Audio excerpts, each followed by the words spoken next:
Mucus తయారు చేస్తారు. ఈ మ్యూకస్ తయారు చేయడం వల్ల బాగా గొంతులో ఇరిటేషన్గా ఉండడం, ఏదో గొంతులో ఉన్నది అనే ఫీలింగ్, ఎప్పుడు దాన్ని ఏదో రకంగా బయటికి పంపించాలని పొడి దగ్గు.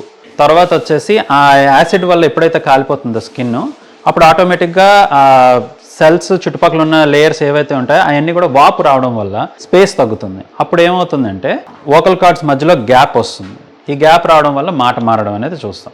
సో జనరల్గా 3 కారణాల వల్ల ఈ ప్రాబ్లమ్స్ అనేవి మనకు వస్తుంది. అయితే ఏది మన ప్రాబ్లం అనేది ముందుగా చూసుకోవాలి. ఇప్పుడు రైట్ నౌ ఉన్న సిచ్యువేషన్ ప్రకారం 1 సీజనల్, 2 గ్యాస్ట్రైటిస్. ఈ 2 కూడా మెయిన్గా ప్రాబ్లమాటిక్ సిచ్యువేషన్గా ఇప్పుడు ఉన్నాయి.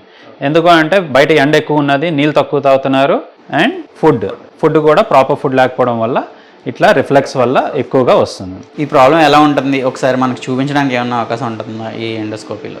డెఫినెట్లీ అండి, మనకి ఎండోస్కోప్స్ ఉన్నాయి and we are having latest models also. Stryker దీంట్లోనే ఉన్నాయి. దీన్ని ఎండోస్కోప్ అంటాము. సో ఇప్పుడు ఎండోస్కోపిక్గా this is a patient who is having the same problem. తనకే అదే గొంతు నొప్పి, గొంతులో గరగర అని చెప్పి వచ్చారు. సో ఇప్పుడు తనలో ఎలా ఉన్నదో చూపిద్దాం.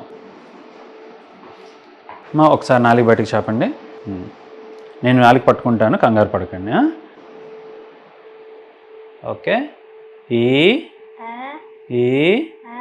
ఈ చూసారా అక్కడ వాపు, ఆ రెడ్ కలర్లో ఉన్నదంతా కూడా వాపు.